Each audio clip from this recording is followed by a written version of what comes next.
Hello students, हम लोग chapter पढ़ा है मैट्रिक्स।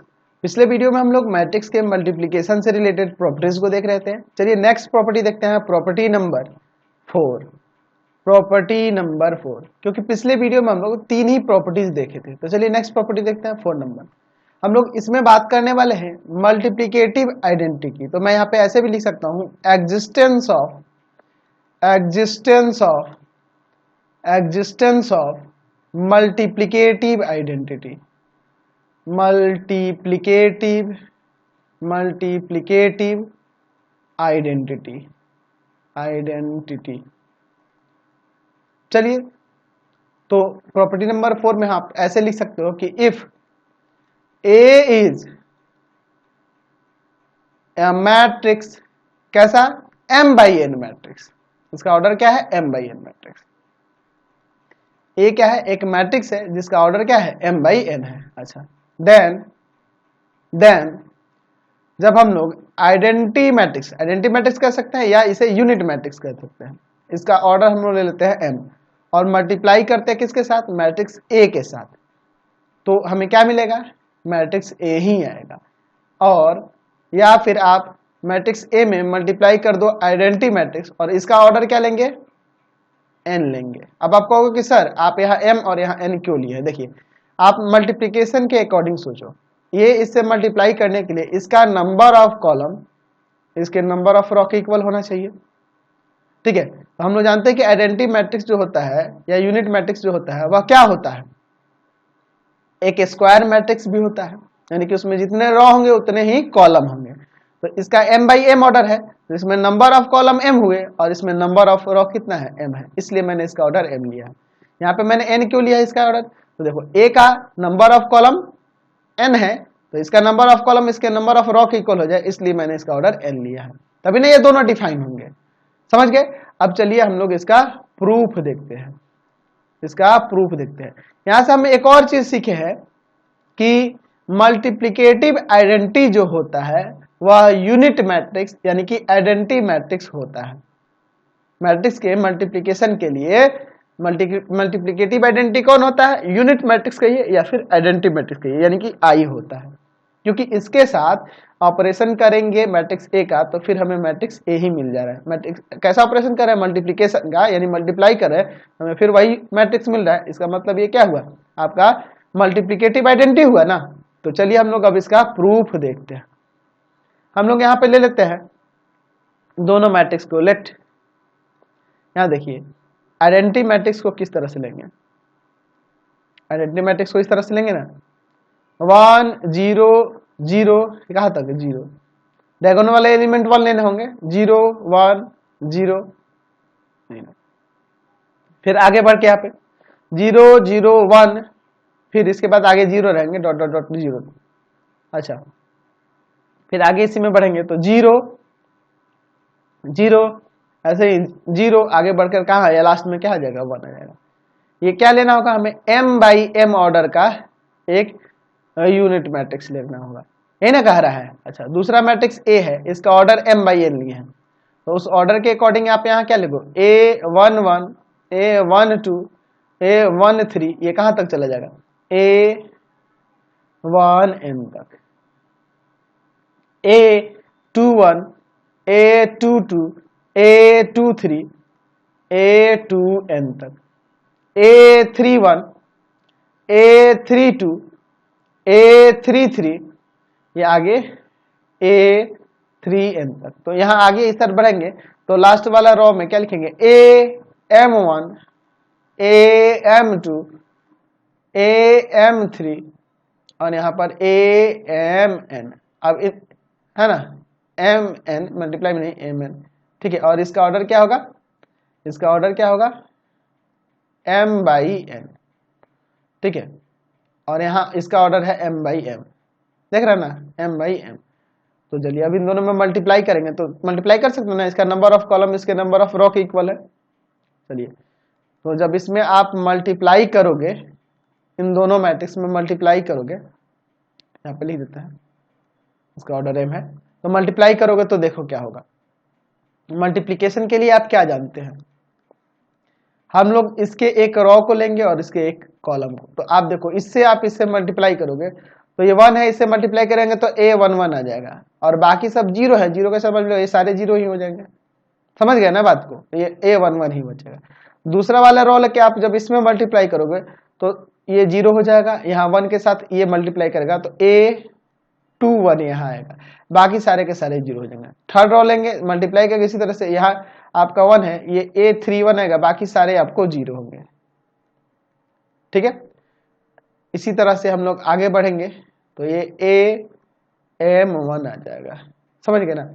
अब उसी तरह से हम लोग फर्स्ट रो लेके इसमें मल्टीप्लाई करके देखते हैं। ठीक है, तो ये पहला वाला मल्टीप्लाई करेंगे इससे तो A12 आएगा, बाकी सब 0। फिर उसी तरह से A22 A32 आप मल्टीप्लाई करके देख सकते हो, AM2 A13 A23 A33 AM3। फिर यहाँ पर ये आ जाएगा A1N A2N A3N और यहाँ पर AMN। तो फिर हमें मैट्रिक्स ए ही ना मिल गया, देख रहे हैं कि नहीं? तो हमने यहाँ पे प्रूव करके दिखा दिया कि जब हम लोग आइडेंटिटी मैट्रिक्स जिसका ऑर्डर है m मैट्रिक्स ए से मल्टीप्लाई करेगा तो हमें मैट्रिक्स ए ही मिलेगा। सिमिलरली आप इसको भी दिखा सकते हो, सिमिलरली आप ये भी दिखा सकते हो ना कि जब हम लोग मैट्रिक्स ए में आइडेंटिटी मैट्रिक्स जिसका ऑर्डर है n मल्टीप्लाई करेंगे तो ए आएगा। हम लोग अब की बार इस मैट्रिक्स का ले लेंगे ऑर्डर n/n और ये वाला मैट्रिक्स वही रहेगा और मल्टीप्लाई करके इसी तरह से हम लोग दिखा सकते हैं। तो हम लोग लिख सकते हैं 10 ए जब मल्टीप्लाई करेगा आइडेंटिटी मैट्रिक्स से जिसका ऑर्डर है n तो ए ही आएगा, या आइडेंटिटी मैट्रिक्स में हम लोग जिसका ऑर्डर है m मल्टीप्लाई करेंगे ए से तो हमारा ए ही आएगा। ये ना प्रूव करना था। चलिए नेक्स्ट देखते हैं property number 5। Property number 5, property number 5। Next property देखिए, यहाँ पे ले लेते हैं कि if A is m/n matrix, A क्या है आपका m/n मैट्रिक्स है, and O is a zero matrix. हमेशा हम लोग इस जीरो मैट्रिक्स को O से ही डिनोट करते हैं, जीरो मैट्रिक्स। देन देखिए इस प्रॉपर्टीज में क्या है कि जब आप A में मल्टीप्लाई करोगे मैट्रिक्स O से, अब देखिए इसका ऑर्डर भी मैं लिख देता हूं कि A मैट्रिक्स क्या है m/n ऑर्डर का था और O मैट्रिक्स ले लेते हैं हम लोग n/p ऑर्डर का। O मतलब जीरो मैट्रिक्स, तो हमें क्या मिलेगा? जीरो मैट्रिक्स ही मिलेगा और उसका ऑर्डर क्या हो जाएगा? m/p हो जाएगा। समझ रहा है ना? मल्टीप्लिकेशन के अकॉर्डिंग m/p इसका ऑर्डर हो जाएगा। अच्छा, अगर हम लोग जीरो मैट्रिक्स जिसका और यहाँ पे ऑर्डर ले लेते हैं p/m और मल्टीप्लाई करता है मैट्रिक्स ए के साथ जिसका ऑर्डर है m/n, तो मल्टीप्लाई करके क्या आएगा? हमें एक जीरो मैट्रिक्स मिलेगा जिसका ऑर्डर क्या हो जाएगा? p/n होगा। इसको हम लोग प्रूव करके देखते हैं। चलिए देखते हैं इसको। चलिए हम लोग लिखते हैं इसका प्रूफ। हम लोग यहाँ ले लेते हैं फर्स्ट के लिए, लेट ए जो मैट्रिक्स है, ए मैट्रिक्स ए जो है उसको इसका एलिमेंट यहाँ पे हम लोग दिखा देते हैं।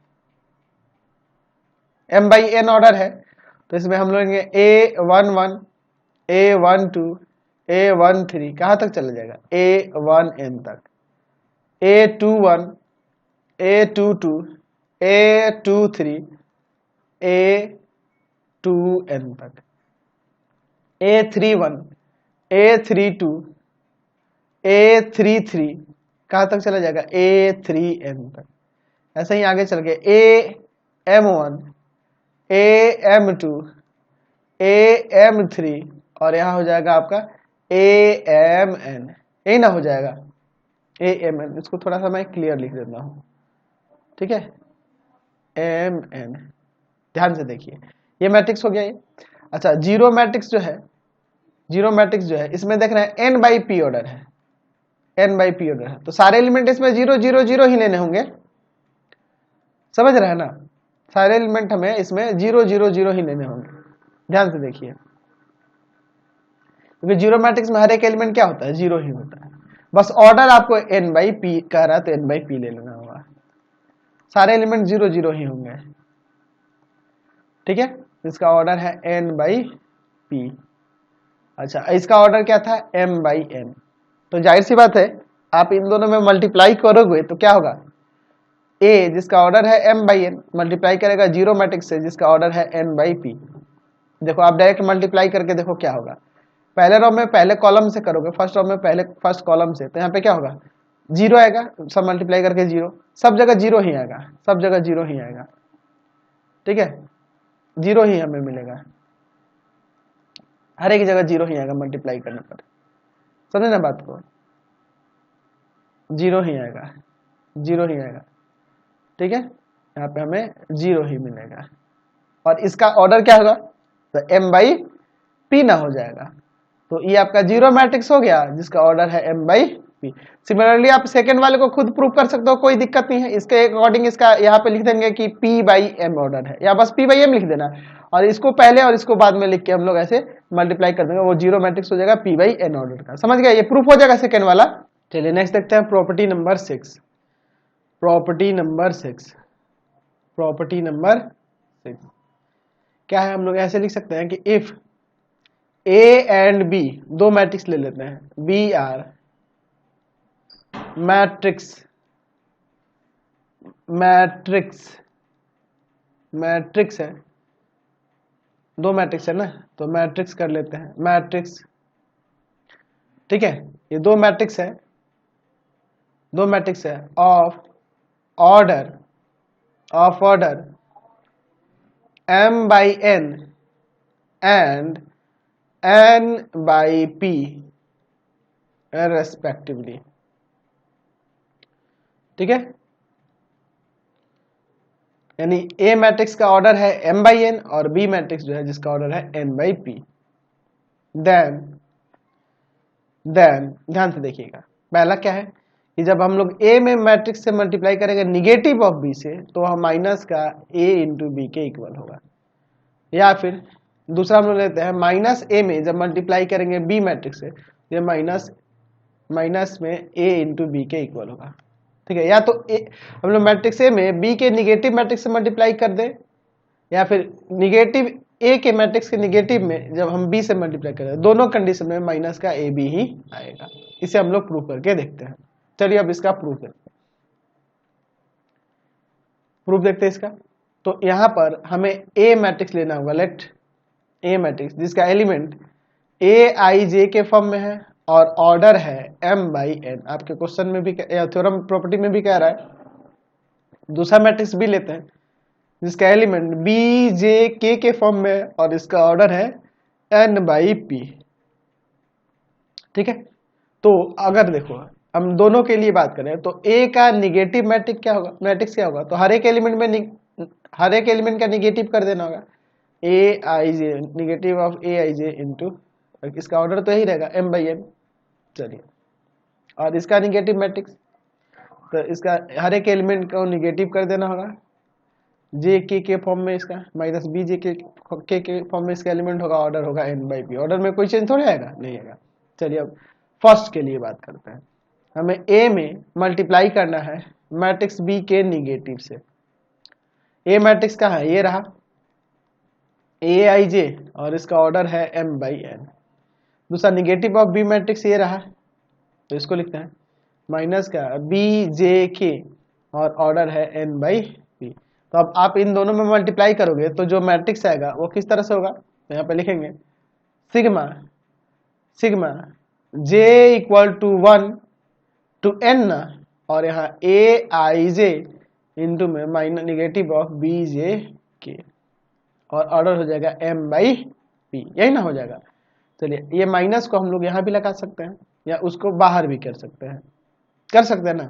चलिए, तो क्या हो जाएगा, sigma j equal to 1 to n A I J और इंटू में बी जे के और ऑर्डर है इसका m बाई पी। तो ये a और b के प्रोडक्ट के ना इक्वल है। चलिए, तो निगेटिव ऑफ ए बी के इक्वल नहीं हो गया। चलिए, अब इसका सेकेंड वाले के लिए क्या करोगे, सेकेंड वाले के लिए निगेटिव ऑफ ए और इंटू में बी, मैट्रिक्स ए का निगेटिव मैट्रिक्स ये रहा, माइनस ए आई जे के फॉर्म में इसके एलिमेंट हो और ऑर्डर है m बाई n, और बी मैट्रिक्स देखिए, बी मैट्रिक्स जो है ऊपर था आपका बी जे के फॉर्म में इसके एलिमेंट होंगे, ऑर्डर था n बाई पी। फिर इन दोनों का प्रोडक्ट निकालोगे तो जो मैट्रिक्स होगा किस तरह से उसको दिखाएंगे, तो सिग्मा, इसके एलिमेंट सिग्मा क्या हो जाएगा, j equal to 1 to n, j equal to 1 to n और negative of A I J और इनटू में बी जे के, और यहाँ से जो मैट्रिक्स आएगा बी जे के बेस में देते हैं, ठीक है। और यहाँ से जो मैट्रिक्स आएगा उसका ऑर्डर क्या होगा, m बाई पी। तो ये माइनस हम लोग बाहर भी तो ले सकते हैं, निगेटिव यहाँ पे क्या हो जाएगा, सिग्मा मैट्रिक्स में सिग्मा इसके element j equal to 1 to n A I J और इंटू बी जे के फॉर्म में रहेंगे यहाँ पर, ठीक है। और ऑर्डर है m बाई पी। तो ये जो है आपका ए और बी का प्रोडक्ट कहीं ना इक्वल है, तो हमने दोनों प्रूव करके दिखा दिया कि नहीं, हमने दोनों प्रूव कर दिया, समझ गए। चलिए नेक्स्ट प्रॉपर्टी देखते हैं, property number 7, property number 7, property number 7, चलिए देखते हैं। If A B m by n matrix, ये क्या है, m बाई n मैट्रिक्स है, एंड b एंड c, दो और मैट्रिक्स ले लेते हैं, b n by p matrix, ये दोनों का ऑर्डर सेम है, ठीक है। Then a into B minus C, देखिए दोनों का ऑर्डर इसलिए सेम लिया है तभी ना डिफरेंस इनका निकल पाएगा, बी और सी का ऑर्डर इसलिए सेम लिया है और ए मल्टीप्लिकेशन को रूल को फॉलो करते हुए लिया है, तो ये क्या हो जाएगा, डिस्ट्रीब्यूटिव लॉ से ए बी माइनस ए सी के इक्वल। तो हमने यहाँ पे एडिशन के लिए दिखा था, यहाँ सब्ट्रैक्शन भी आ गया, यहाँ सब्ट्रैक्शन आ गया, तो ये इसके इक्वल कैसे होगा, तो चलिए हम लोग इसका प्रूफ देखते हैं, ठीक है। ध्यान से देखिए, ओवर द डिस्ट्रीब्यूटिव लॉ देखा था हमने, ओवर द एडिशन, यहाँ और यहाँ क्या आ रहा है, सब्ट्रैक्शन आ रहा है, तो इसको हम लोग प्रूव करके देखते हैं। A into B minus C है, आप इसे चाहो तो a into B plus negative of C ऐसे नहीं लिख सकते हैं, b माइनस सी को आप ऐसे भी तो लिख सकते हैं। चलिए अब यहाँ डिस्ट्रीब्यूटिव लॉ लगा दो, तो यहाँ a b और प्लस में a इंटू माइनस सी आ जाएगा। अभी इसके पहले प्रॉपर्टी से अभी हमने देखा था कि अगर a में निगेटिव किसी मैट्रिक्स के मल्टीप्लाई करेंगे तो वह किसके इक्वल हो जाएगा, तो निगेटिव ऑफ उन दोनों मैट्रिक्स के।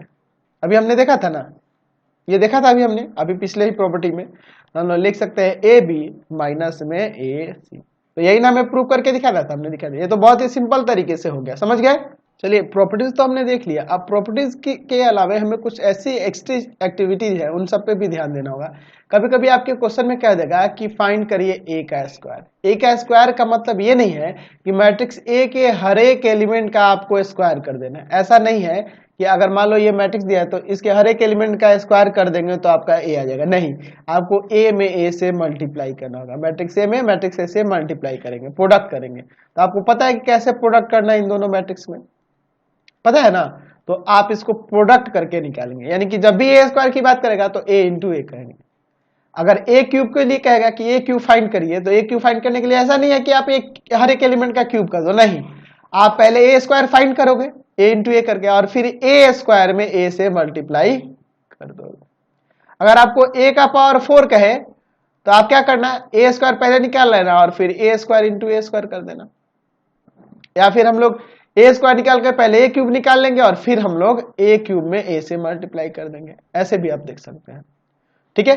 कहीं दे देगा कि a प्लस बी का होल स्क्वायर, इसको तो आप ए स्क्वायर प्लस 2ab नहीं लिखना, आप a plus B into A plus B लिखना और आप इसको मल्टीप्लाई करके देखो, a into A plus a into B plus B into A plus B into B, ये आ रहा है। यानी कहने का मतलब a का स्क्वायर मतलब a इंटू ए पहले फाइंड कर लेना, यहाँ इसको ऐड करके टू ए बी नहीं लिखना, क्योंकि ए बी और बी ए हम लोग देखे थे कि मैट्रिक्स का मल्टीप्लिकेशन जो होता है कम्यूटेटिव लॉ को जनरली फॉलो नहीं करता है, तो इन दोनों को जोड़ के आप 2ab लिखेंगे गड़बड़ हो जाएगा, क्योंकि इसका वैल्यू अलग होगा, इसका वैल्यू अलग होगा। बी स्क्वायर यानी कि बी इंटू बी निकाल के आप यहाँ रखोगे, तो इस बात का ध्यान रखना, ये ए प्लस बी का whole square A square plus B square plus 2ab नहीं लगाना, ये इस तरह से रहेगा, ध्यान में रखना। उसी तरह क्यूब के लिए भी, समझ गए। हाँ, अगर ऐसे दिया हो कि a का पावर m और इंटू ए का पावर एन ऐसे हो, तो यहाँ पे हम लोग ए का पावर एम प्लस एन लिख सकते हैं, कोई दिक्कत नहीं है। या फिर कभी ऐसे है कि ए का पावर एम और इसका पावर एन, तो इसे आप ए का पावर एम एन लिख सकते हैं, ऐसे भी कोई दिक्कत नहीं है। चलिए हम लोग एक और छोटा सा डेफिनेशन देखेंगे, मैट्रिक्स पॉलिनोमियल क्या होता है। ठीक है, चलिए देखते हैं। चलिए तो यहाँ पे देखते हैं मैट्रिक्स पॉलिनोमियल क्या होता है।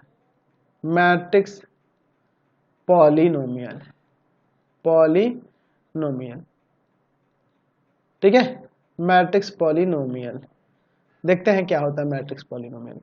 हम लोग यहाँ पर ले लेते हैं एक मैट्रिक्स लेते हैं ए और एक पॉलिनोमियल ले लेते हैं। हम लोग ले लेते हैं लेट एफ एक्स, एक पॉलिनोमियल है, हम लोग इसके लिख देते हैं a0 plus a1x plus a2x² plus a3x³ dot dot dot कहाँ तक, मान लो ये दिया हो an(x) का पावर n तक, be a polynomial, be a polynomial. ये क्या है आपका, एक पॉलिनोमियल है। ठीक है, ये पॉलिनोमियल है। एंड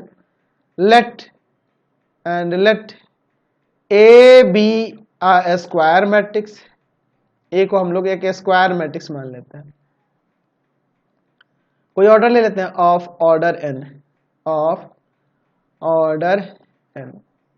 देन अगर आपसे कहे कि मैट्रिक्स पॉलिनोमियल फाइंड करें इसका, तो मैट्रिक्स पॉलिनोमियल का मतलब यह हुआ कि इस वेरिएबल के प्लेस पर हम लोग मैट्रिक्स को रख देंगे, यानी कि एफ ए इक्वल टू हम लोग लिख देंगे a0 प्लस a1x की जगह a आ जाएगा, a2 a² a3 a का पावर क्यूब, a क्यूब कहाँ तक, an a का पावर n। तो ये आपका मैट्रिक्स पॉलिनोमियल कहेंगे इसी को। तो यहाँ पे आप लिख सकते हैं कि is called F A is called a matrix polynomial, matrix polynomial, यानी कि मैट्रिक्स को पॉलिनोमियल के फॉर्म में अरेंज कर देना। ठीक है, तो आगे हमें एक्सरसाइज में क्या है मैट्रिक्स पॉलिनोमियल फाइंड करने के लिए, तो हम लोग क्या करेंगे वहां से, जैसे मान लो आपके पास कह देगा कि एफ एक्स इक्वल टू दिया है x² प्लस 2x प्लस 3, तो आपको इसका मैट्रिक्स पॉलिनोमियल फाइंड करना है ए पर, मैट्रिक्स ए पर। तो एफ ए इक्वल टू क्या करोगे, a² plus 2a plus 3, identity matrix यहाँ ले लेंगे। ठीक है, यहाँ आइडेंटिटी मैट्रिक्स आ जाएगा, समझ गए ना। चलिए अब देखिए, जब यहाँ a² निकाला हुआ है, ये में a से इंटू करना है, 2 में a के हर एक एलिमेंट से, और 3 यहाँ आइडेंटिटी मैट्रिक्स लेंगे, मैट्रिक्स a के ही ऑर्डर जैसा, और a n ऑर्डर का है तो इसका भी ऑर्डर n ही लेंगे, तभी ना हम लोग सम निकाल पाएंगे। तो इस तरह से फाइंड किया जाता है। अब यहाँ पे हमें सॉल्व कर देना होगा a का वैल्यू रख के, a² आपको पता ही a इंटू ए करके निकालना है, 2 इंटू ए और आइडेंटिटी मैट्रिक्स यहाँ रख के निकाल लेना है और सबको ऐड कर लेंगे, तो हमारा मैट्रिक्स पॉलिनोमियल निकल के चलेगा। तो फिलहाल इस वीडियो में इतना ही, अब सीधे हम लोग एक्सरसाइज में चलेंगे और वहाँ के क्वेश्चंस को देखेंगे। आपको हमारे 3 चैनलों को सब्सक्राइब करना होगा। पहला है pathfinder classes Chhapra, pathfinder classes Chhapra. दूसरा है भारती भवन रविकांत सर, भारती भवन रविकांत सर, रविकांत सर। और तीसरा चैनल है रविकांत सर के नाम से। तीनों चैनल को सब्सक्राइब कर लेंगे और इससे रिलेटेड वीडियो के लिए सीधे डिस्क्रिप्शन में जाएंगे। इससे रिलेटेड नोट्स के लिए गूगल पे जाकर सर्च करेंगे www.ravikanstsir.in, रविकांतसर.in, और यहाँ पर जाकर आप सभी क्लासेस के नोट्स और उनके पीडीएफ को डाउनलोड कर सकते हैं, पढ़ भी सकते हैं। इंस्टाग्राम और फेसबुक पे जाके पाथफाइंडर क्लासेस छपरा को लाइक एंड फॉलो करना नहीं भूलेंगे।